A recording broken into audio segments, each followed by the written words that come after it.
Hello everyone. Welcome back to Advait academy. So, probability theory కాన్సెప్ట్‌లో భాగంగా మనం ఈ వీడియోలో డిస్కస్ చేయబోయే టాపిక్స్ ఏంటి అంటే, independent and dependent events. Independent and dependent events. So, last వీడియోలో మనం ఇండిపెండెంట్ ఈవెంట్స్ గురించి డిస్కస్ చేసినాము. ఈ వీడియోలో ఇండిపెండెంట్ అండ్ డిపెండెంట్ ఈవెంట్స్ ఎప్పుడొస్తాయనేది ఒక ప్రాక్టికల్ ఎగ్జాంపుల్‌తో డిస్కస్ చేద్దాం. దాంతో పాటు జాయింట్ ప్రాబబిలిటీ కూడా డిస్కస్ చేద్దాం మనం ఈ వీడియోలో. అలాగే కండిషనల్ ప్రాబబిలిటీ కూడా. Okay. So, conditional probability. So, very, very important topics. So, మీరు మీ సెమిస్టర్ ఎగ్జామ్స్ రాస్తుంటే ఇవి చాలా ఇంపార్టెంట్ టాపిక్స్. సో, వీడియోని లాస్ట్ వరకు చూడండి. Don't skip anywhere. Okay. Right. ఎందుకంటే లాస్ట్ వరకు చూస్తేనే మీకు క్లియర్‌గా అర్థమవుతుంది. రైట్ మా. ఫస్ట్‌ది తీసుకుందాం. ఫస్ట్ టాపిక్ తీసుకుందాం. ఏంటది? Independent and dependent events. Independent and dependent events. So, ఈ రెండిటికి మనకు డిఫరెన్స్ ఎప్పుడొస్తుంది చెప్పండి? So, independent events, dependent events అంటే ఏంటి? ఈ రెండిటికి డిఫరెన్స్ మనకెప్పుడొస్తుంది అంటే, మనం ఎప్పుడైతే క్వెషన్‌లో ఇలాంటి వర్డ్స్ చూస్తే ఏదది? సక్సెషన్. సక్సెషన్ అనే వర్డ్స్ చూసినా, లేదా దీన్నే మనం ఏమంటామంటే వన్ ఆఫ్టర్ ద అదర్. అంటే ఒక ఈవెంట్ ఇంకొక ఈవెంట్ జరిగిన తర్వాత జరిగితే one after the other.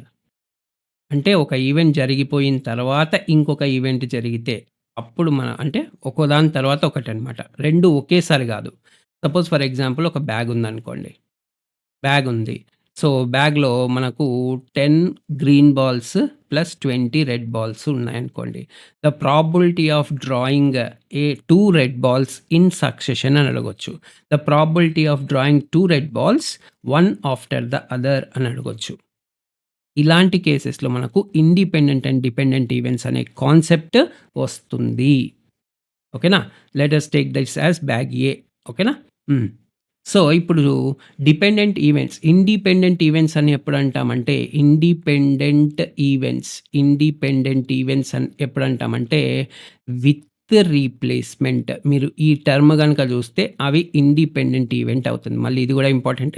With replacement, without replacement. So, dependent events ఎప్పుడైతాయంటే, వితౌట్ రీప్లేస్‌మెంట్ గనక ఉంటే. వితౌట్ రీప్లేస్‌మెంట్ అంటే ఒక బాల్ తీస్తాము.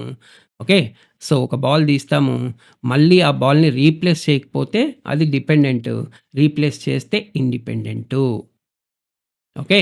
అర్థమవుతుందా? సో, ఇండిపెండెంట్ ఈవెంట్స్ ఇంకొక డిఫరెన్స్, ఇండిపెండెంట్ ఈవెంట్స్ ఎప్పుడు కూడా నార్మల్ శాంపుల్ స్పేస్‌తోనే వర్క్ అవుతాయి. ఓకే. సో, శాంపుల్ స్పేస్ సేమ్‌గా ఉంటుంది. దేనికి? Independent events. 2 ఈవెంట్స్‌కి గూడా శాంపుల్ స్పేస్ ఈక్వల్‌గా ఉంటుంది. అదే డిపెండెంట్ ఈవెంట్స్ కేస్‌లో అయితే మనం ఏం తీసుకుంటాం? రెడ్యూస్డ్ శాంపుల్ స్పేస్ తీసుకుంటాం. Reduced sample space. అర్థమవుతుందమ్మా? Okay. So, let us take an example మీకు క్లియర్‌గా అర్థమవుతుంది. రైట్. ఇందాక తీసుకున్నట్టే బ్యాగ్ ఏలో మనకు 10 green balls plus 20 red balls ఉన్నాయనుకోండి. ఓకే. అదే కదా తీసుకుంది. 10 green, 20 red. Okay. Now B the event or B the event of drawing 2 red balls in succession. Drawing 2 red balls. 2 red బాల్స్‌ని ఒకదాని తర్వాత ఒకటి తీయాలి అనుకోండి. In succession. ఆ! ఇప్పుడు చూడండి. So, what is probability of B? మళ్ళీ 2 కేసులని చెప్పినా గదా! ఏంటా 2 కేసులు? With replacement, without replacement. ఓకేనా? ఇది పక్కన రాద్దాం. సో, ప్రాబబిలిటీ ఆఫ్ బి మళ్ళీ మనకు 2 రకాలుగా కనుక్కోవచ్చు. ఏంటది? విత్ రీప్లేస్‌మెంట్ అంటే ఫస్ట్ టైమ్ ఒక రెడ్ బాల్ తీస్తారు గదా! ఎందుకంటే ఒక రెడ్ బాల్ తర్వాత ఇంకొక రెడ్ బాల్ తీస్తున్నారు. కాబట్టి 2 ఈవెంట్స్ ఒకదాని తర్వాత ఒకటి జరుగుతున్నాయి. సో, కాబట్టి ఆ తీసిన రెడ్ బాల్‌ని మళ్ళీ బ్యాగ్‌లో రీప్లేస్ చేస్తేనేమో డిపెండెంట్ ఈవెంట్స్. సారీ, మళ్ళీ బ్యాగ్‌లో రీప్లేస్ చేస్తేనేమో ఇండిపెండెంట్ ఈవెంట్స్. సో, ఇక్కడ ఇండిపెండెంట్ ఈవెంట్స్ అన్నమాట.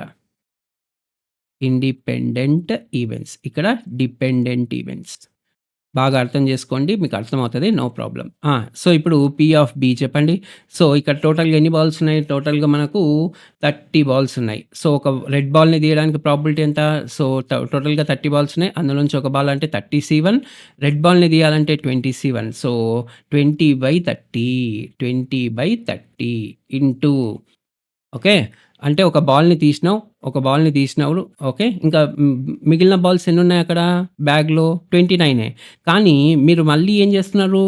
తీసిన బాల్‌ని మళ్ళీ రీప్లేస్ చేస్తున్నారు. కాబట్టి ఇక్కడ మళ్ళా సెకండ్ టైమ్ బాల్ తీయడానికి కూడా ప్రాబబిలిటీ ఏముంటది? సారీ నంబర్ ఆఫ్ బాల్స్ ఎన్నుంటాయి? 30 ఉంటాయి. మళ్ళీ 20 రెడ్ బాల్స్ ఉంటాయి. సో, తీసేటప్పుడు 20/30 కాబట్టి independent events P of A intersection B లేదా ఏదైనా అనుకోండి.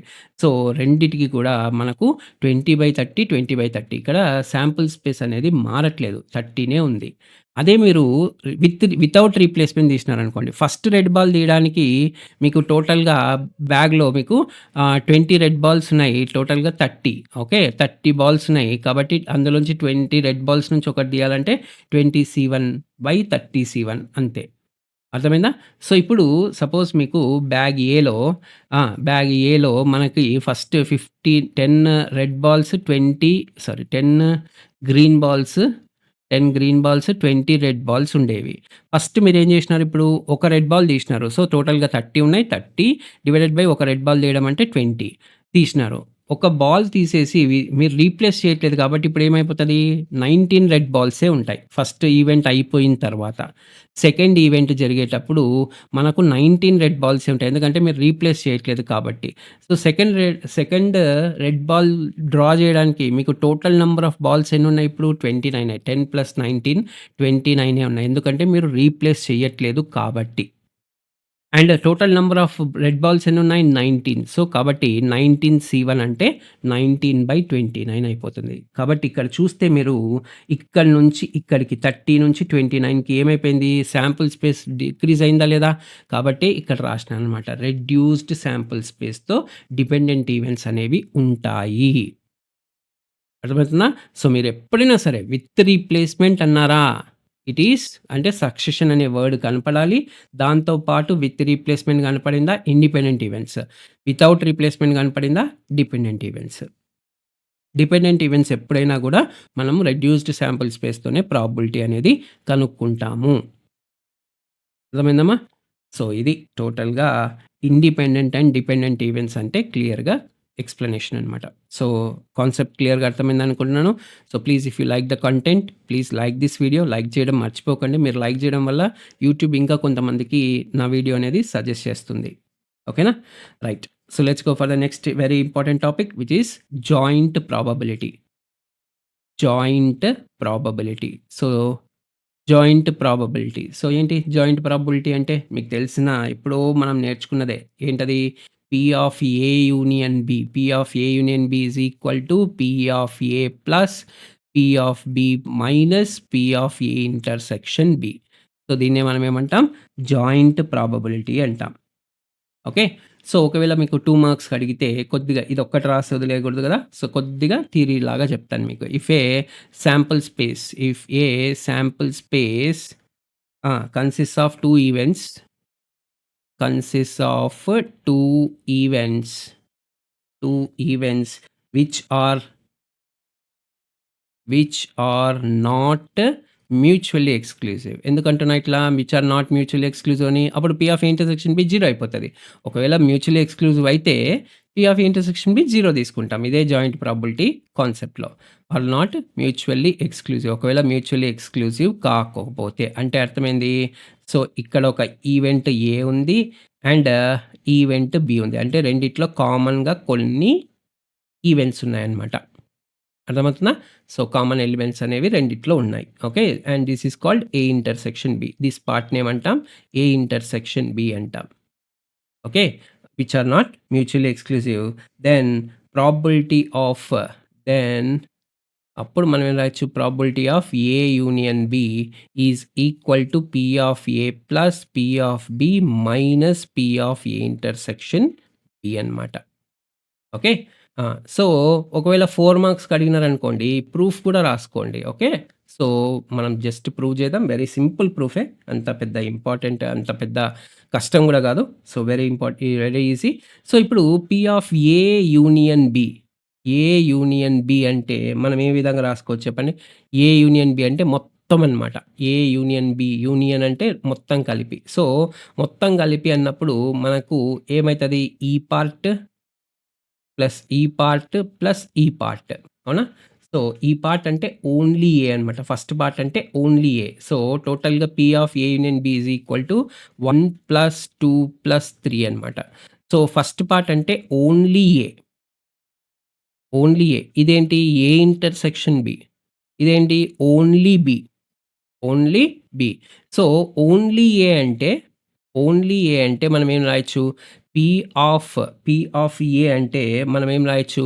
P of A minus P of A intersection B అని రాయొచ్చు. పి ఆఫ్ ఓన్లీ ఏ అన్నప్పుడు. ఓకే. సో, ఇది ఇట్లా రాద్దాం. P of only A. Only A అన్నప్పుడు పి ఆఫ్ ఏలో నుంచి అంటే సో, పి ఆఫ్ ఏ అంటే టోటల్‌గా ఇప్పుడు నేను చూడండి. నేను రెడ్ పెన్‌తో చూపిస్తున్నా. ఇదంతా P of A. So, only A గావాలి అంటే, ఈ ఫస్ట్ పార్ట్ గావాలి అంటే, టోటల్‌గా పి ఆఫ్ ఏలోంచి ఈ ఇంటర్సెక్షన్ పార్ట్‌ని తీసేస్తే, మనకు ఓన్లీ ఏ వస్తుంది. అవునా గదా! ఓన్లీ ఏ వస్తుంది. అది నేను తీసుకున్నాననమాట. ఈ 1 అన్నప్పుడు ఓన్లీ ఏ. కాబట్టి నేనిక్కడ ఏం రాయొచ్చు? కాబట్టి నేనిక్కడ ఏం రాయొచ్చు చెప్పండి? ఆ! సో, కలర్ వేరే తీసుకుందాం. Just a minute. Right. So, చెప్పండి. So, P of A minus P of A intersection B తీసుకోవచ్చు. ఈ ఫస్ట్ పార్ట్‌లో. ప్లస్ సెకండ్ పార్ట్ ఎలాగో ఏ ఇంటర్సెక్షన్ బినే కాబట్టి probability of A intersection B తీసుకున్నాం. ప్లస్ ఎలాగైతే ఓన్లీ ఏ ఎలా రాసినారు? P of A minus P of A intersection B రాసినారు కదా!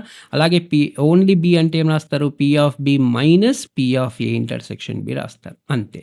ఒక P of A intersection B, minus P of A intersection B plus P of A intersection B cancel అయిపోతాయి. అప్పుడు మిగిలిన ఫార్ములా ఏంటి? P of A plus P of B minus P of A intersection B. That's all. Simple proof. ఓకేనా? అర్థమైందా అందరికి? So, this is what joint probability. So, వీటి applications అనేవి మనం ప్రాబ్లమ్స్ డిస్కస్ చేసినప్పుడు మనం అక్కడ నేర్చుకుందాం. ఓకేనా? రైట్. నెక్స్ట్ లాస్ట్‌దేంటి? కండిషనల్ ప్రాబబిలిటీ అవునా? So, conditional probability. Conditional probability. Okay. Hmm. Suppose for example మీకు ఒక బ్యాగ్ ఉందనుకోండి. ఓకే. సో, ఒక బ్యాగ్ ఉంది. బ్యాగ్‌లో బ్యాగ్ ఏ అనుకోండి. ఓకే. సో, సేమ్ ఇందాక డిస్కస్ చేసినట్టే 10 గ్రీన్ ప్లస్ 20 రెడ్ బాల్స్ ఉన్నాయనుకోండి. ఓకేనా? హ్మ్. సో, అండ్ ఇంకొక బ్యాగ్ గూడా తీసుకుందాం. బ్యాగ్ బి తీసుకుందాం. సో, బ్యాగ్ బిలో 15 green balls plus 30 red balls ఉన్నాయనుకోండి. Okay. So, the probability of అంటే ఒక ఈవెంట్ జరిగిపోయిన తర్వాత ఇంకొక ఈవెంట్‌కి ప్రాబబిలిటీ కనుక్కునే ప్రాసెస్‌ని మనం ఏమంటాం? కండిషనల్ ప్రాబబిలిటీ అంటాం. ఓకే. సో, గివెన్ దీని డెఫినిషన్ రాస్తున్నాను. Given event B, given event B with non zero probability. Non zero probability అంటే ప్ర అది ఖచ్చితంగా ఇంపాసిబుల్ ఈవెంట్ కాకూడదనమాట. ఓకే. అంటే అర్థమైంది. P of B greater than 0 అనమాట. P of B greater than 0 then conditional probability. Conditional conditional probability. Probability of an event A, given B, is called conditional probability. Is called conditional probability and is given by and is given by representation ఏ విధంగా చేస్తామంటే P of A by B అని రాస్తామనమాట. P of A by B which is equal to P of A intersection B divided by P of B. P of B. Okay. So, ఇలా చెప్తే మీకు క్లియర్‌గా అర్థం కాదు. I know that. Okay. So, let's discuss this. Okay. So, ఇప్పుడు ఈ ఎగ్జాంపుల్‌తో discuss చేద్దాం. ఓకే. సో, ఆల్రెడీ మనకు బ్యాగ్ ఏని సెలెక్ట్ చేసో ఇప్పుడు ఎగ్జాంపుల్‌తో డిస్కస్ చేద్దాం. ఎప్పుడు తీసుకోవాలి కండిషనల్ ప్రాబబిలిటీ అనేది. So, probability of drawing B బ్యాగ్‌ని సెలెక్ట్ చేసుకున్నామని తెలుసు. Probability of drawing red ball. Probability of drawing red ball ఇలాంటి కేసెస్ వచ్చినప్పుడనమాట. లేదా ప్రాబబిలిటీ ఆఫ్ ఆహ్, ఏ బ్యాగ్‌ని సెలెక్ట్ చేసుకున్నాం. Probability of drawing red ball. So, ఇలా అంటే బ్యాగ్ బిని సెలెక్ట్ చేసుకున్నాం. అంటే ఒక ఈవెంట్ ఆల్రెడీ జరిగిపోయింది. ఒక ఈవెంట్ ఆల్రెడీ జరిగిపోయింది. ఓకే. సో, బ్యాగ్ ఏ ఈ ఎగ్జాంపుల్‌లో bag A contains 10 red 20 10 green 20 red గదా! 10 గ్రీన్ 20 రెడ్ అలాగే bag B contains 10 15 green and 30 red balls కదా! ఓకేనా? హ్మ్. సో, బ్యాగ్ బిని సెలెక్ట్ చేసుకున్నాం. ఆ బ్యాగ్ బిలో రెడ్ బాల్‌ని తీయడానికి ప్రాబబిలిటీ ఎంత అని అడిగినారనుకోండి. అప్పుడు మీరు యూజ్ చేయాల్సింది కండిషనల్ ప్రాబబిలిటీ. అంటే బి బ్యాగ్ సెలెక్షన్ అంటే ఒక ఈవెంట్ ఆల్రెడీ జరిగిపోయింది. ఇంకొక ఈవెంట్‌కి ప్రాబబిలిటీ కనుక్కోండి అన్నప్పుడు మనం కండిషనల్ ప్రాబబిలిటీని యూజ్ చేయాలి. సో, చెప్పండి. సో, టోటల్‌గా బ్యాగ్ బిలో ఎన్ని బాల్స్ ఉన్నాయి? 45 బాల్స్ ఉన్నాయి. రెడ్ బాల్ తీయడానికి ప్రాబబిలిటీ ఎంత? 15. అవునా గదా! రైట్. 15/45. సో, 1/3 అనమాట. సో, ఈ నార్మల్‌గా డైరెక్ట్‌గా రెడ్ బాల్ అని రాసేయచ్చా? రాయలేం. ఎందుకు? బ్యాగ్ ఫస్ట్ సెలెక్ట్ చేసుకోవాలనమాట. ఫస్ట్ బ్యాగ్ సెలెక్ట్ జేసుకోవాలి. ఏదో ఒక బ్యాగ్ సెలెక్ట్ జేసుకోవాలి. బి గాని, ఏ గాని అది మీ ఇష్టం. రెండిటికి రాస్తున్నాం అందుకే ఇక్కడ. అర్థమవుతుందా? సో, బ్యాగ్ ఏ గాని, బి గాని సెలెక్ట్ జేసుకోవాలి. ఆ బ్యాగుల్లో ఏ ఒక్క బ్యాగ్ అయితే మీరు సెలెక్ట్ చేసుకున్నారో ఆ బ్యాగుల్లో రెడ్ బాల్ తీయడానికి ప్రాబబిలిటీ అని అడిగినారనుకోండి. అప్పుడు కండిషనల్ ప్రాబబిలిటీ యూజ్ చేయాలనమాట. అర్థమవుతుందా? అప్పుడు కండిషనల్ ప్రాబబిలిటీ అనేది యూజ్ చేయాలి. అదే పి ఆఫ్ ఆర్ బై ఏ ఏమైతది చెప్పండి? ఏ బ్యాగ్‌లో నుంచి రెడ్ బాల్ తీయడం. రైట్. ఫస్ట్ ఏ బ్యాగ్‌ని సెలెక్ట్ చేసుకున్నాం. ఒక ఈవెంట్ అయిపోయింది. అందులోంచి రెడ్ బాల్ ఇంకొక ఈవెంట్‌కి ప్రాబబిలిటీ అనమాట. సో, టోటల్‌గా 30 బాల్స్ ఉన్నాయి బ్యాగ్ ఏలో అండ్ 20 రెడ్ బాల్స్ ఉన్నాయి కాబట్టి 20/30 which is equal to 2/3. So, ఇలాంటి కేసెస్‌లో మనం కండిషనల్ ప్రాబబిలిటీ అనేది యూజ్ చేయాలి. అర్థమవుతుందా? రైట్. ఇంకొక ఎగ్జాంపుల్ చెప్తాను చూడండి. సపోజ్ ఫర్ ఎగ్జాంపుల్ ఒక కాలేజ్ ఉంది. ఓకే. ఒక కాలేజ్ ఉంది. అందులో ఒక కాలేజ్ ఉంది. అందులో 60% బాయ్స్ ఉన్నారనుకోండి. 60% బాయ్స్ ఉన్నారు అండ్ 40% గర్ల్స్ ఉన్నారు. 40% గర్ల్స్ ఉన్నారు. ఓకే. సో, అప్పుడు మీరేం రాస్తారు? ప్రాబబిలిటీ ఆఫ్ బాయ్స్ ఎంత అంటే 60%. పర్సెంట్ అంటే 100 అనమాట. Divided by 100. Probability of girls అంటే ఎంత? 40. 40% అంటే 40/100. సో, సపోజ్ ఫర్ ఎగ్జాంపుల్ ఈ కాలేజ్‌లో ఆ! ఒక 20% ఆఫ్ బాయ్స్ ఉన్న బాయ్స్‌లో 20% ఆఫ్ బాయ్స్ అలాగే and 10% of girls. 10% of girls physics చదువుతున్నారనుకోండి. ఓకేనా? ఫిజిక్స్ అనే సబ్జెక్ట్ చదువుతున్నారనుకోండి. సో, అప్పుడు అప్పుడు మనం కండిషనల్ ప్రాబబిలిటీ ఏమని చెప్తాం? ప్రాబబిలిటీ ఆఫ్ ఈ 20%ని మీరు మ్యాథమెటికల్‌గా రిప్రజెంట్ చేయాలంటే ఫస్ట్ మీరు ఈ 2 కేటగరీస్‌లో అంటే మనకు 2 కేటగరీస్ ఉన్నాయి లేదా బాయ్స్, గర్ల్స్. ఇక్కడ ఎలాగైతే బ్యాగ్ ఏ, బ్యాగ్ బి ఉందో ఇక్కడ కేటగరీస్ 2 ఉన్నాయి లేదా బాయ్స్ అండ్ గర్ల్స్. ఫస్ట్ బాయ్స్‌నో, గర్ల్స్‌నో ఒకరిని సెలెక్ట్ చేసుకోవాలి. సో, ఫస్ట్ నేను బాయ్స్‌ని సెలెక్ట్ చేసుకుంటున్నా. ఆ బాయ్స్‌లో ఫిజిక్స్ చదివేవాళ్ళు. ఓకే. ఫిజిక్స్ చదివేవాళ్ళు. ఓకే. ఫిజిక్స్ చదివే వాళ్ళ ప్రాబబిలిటీ ఎంత? 20% అంటే ఎంత? 20/100 అనమాట. సో, ఇలా రిప్రజెంట్ చేయాలి మీరు. ఓకే. అర్థమైందా? Let us take chemistry. ఓకేనా? ఎందుకంటే ఇక్కడ పి ఉంది. మళ్ళీ ఇక్కడ పి ఉంది. మళ్ళీ మీరు కన్‌ఫ్యూజ్ అవుతారు. కాబట్టి let us take chemistry. Chemistry చదివే వాళ్ళ ఇదనుకుందాం. P of C by B ఎంత? 20/100. అలాగే ప్రాబబిలిటీ ఆఫ్ ఫస్ట్ మీరు గర్ల్స్‌ని సెలెక్ట్ చేసుకున్నారు. ఒక కేటగరీని సెలెక్ట్ చేసుకున్నారు. ఆ గర్ల్స్‌లో కెమిస్ట్రీ చదివే వాళ్ళు ఎంత అన్నప్పుడు 10% కాబట్టి 10/100. అర్థమవుతుందా? సో, ఈ విధంగా ఉన్నప్పుడు మీరు యూజ్ చేయాల్సిన కాన్సెప్ట్ ఏంటి? కండిషనల్ ప్రాబబిలిటీ అండ్ కండిషనల్ ప్రాబబిలిటీకి ఫార్ములా ఇదనమాట. P of A by B is equal to P of A intersection B divided by P of B. Okay. So, ఇది మెయిన్‌గా మనము ఏదన్నా బేస్ థిరమ్‌ని, టోటల్ ప్రాబబిలిటీ అది మనం నెక్స్ట్ వీడియోలో డిస్కస్ చేయబోతున్నాం. ఈ 2 కాన్సెప్ట్స్ వాటికి ప్రూఫ్ కోసం యూజ్ చేస్తాం గానీ, మేజర్‌గా అయితే ఎక్కడ యూజ్ చేయమిది. ఓకే. డైరెక్ట్‌గా మనము ప్రాబబిలిటీ ఈ విధంగా కనుక్కుంటామనమాట. బట్ ఈ కాన్సెప్ట్‌ని కండిషనల్ ప్రాబబిలిటీ అంటాం. Okay. Right. So, last 2 points.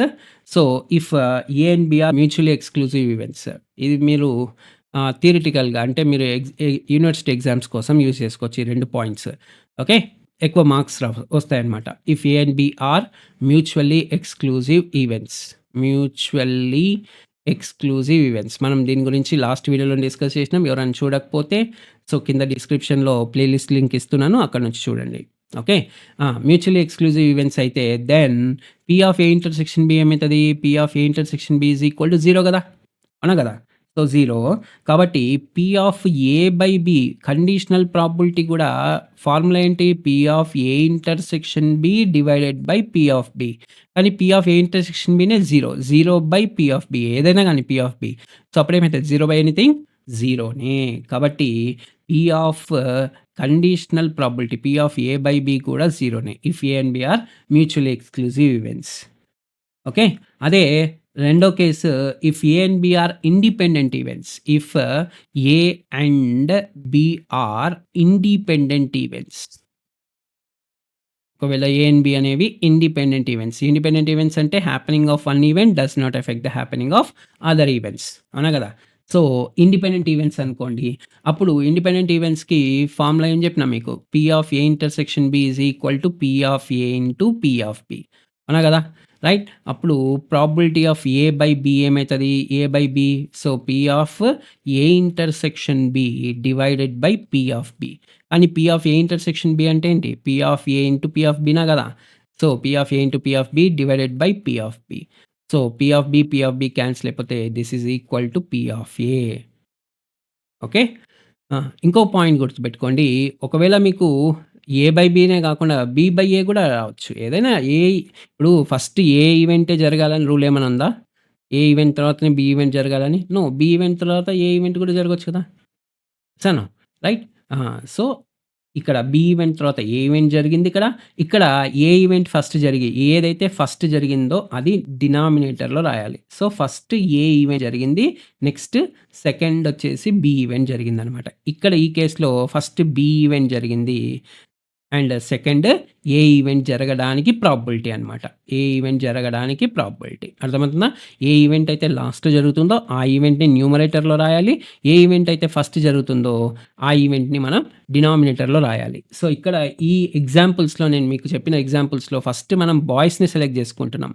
So, బాయ్స్‌ని select చేసుకుంటున్నాం కాబట్టి ఆ బాయ్స్‌లో కెమిస్ట్రీ చదివేవాళ్ళు అనమాట. సో, ఫస్ట్ బాయ్స్ సెలెక్ట్ చేసుకుంటాం కాబట్టి ఫస్ట్ బి ఈవెంట్ జరిగింది కాబట్టి బి డినామినేటర్‌లో రాస్తున్నాం. ఇక్కడ గూడా అంతే. గర్ల్స్‌ని సెలెక్ట్ చేసుకుంటున్నాం కాబట్టి మనం జీ అనే ఈవెంట్‌ని కింద డినామినేటర్‌లో రాస్తున్నాం. అర్థమవుతుందా? Very easy. ఓకే. సో, ఇలాంటి ఈవెంట్స్ ఉన్నప్పుడు గూడా ఈ ఈవెంట్‌కి చెప్పండి ఇప్పుడు ఇదేమైతది? So, P of A intersection B divided by ఇక్కడ పి ఆఫ్ ఏ అవుతుంది. ఇక్కడ బి ఉంటే డినామినేటర్‌లో ఇక్కడ బి ఉంటే ఇక్కడ గూడా బి ఉంటది. ఇక్కడ ఏ ఉంది కాబట్టి ఇక్కడ గూడా ఏ రాయాలన్నమాట. అర్థమవుతుందా? రైట్? సో, ఇక్కడ గూడా ఇండిపెండెంట్ ఈవెంట్స్ కదా! అప్పుడేమైతది? P of A into P of B divided by P of A. So, P of A cancel అయిపోతే this is equal to P of B. అర్థమవుతుందా? సో, ఐ హోప్ మీకు క్లియర్‌గా అర్థమైందనుకుంటున్నాను. Independent, dependent events అంటే ఏంటి? Joint probability అంటే ఏంటి? Conditional probability అంటే ఏంటి అని. ఓకే. సో, ఇంకేమైనా మీకు డౌట్స్ ఉంటే ప్లీజ్ కామెంట్ రూపంలో తెలియజేయండి. And if you like the content in the video please like this video. మీ ఫ్రెండ్స్‌తో షేర్ చేయండి. ఓకే. మీరు ఎంత ఎక్కువ షేర్ చేస్తే మీ ఫ్రెండ్స్ అంత బాగా చూస్తారు. వాళ్ళు డెవలప్ అవుతారు. మీరు డెవలప్ అవుతారు. Okay. Right. That's all for this video. Will meet in the next video. జై హింద్.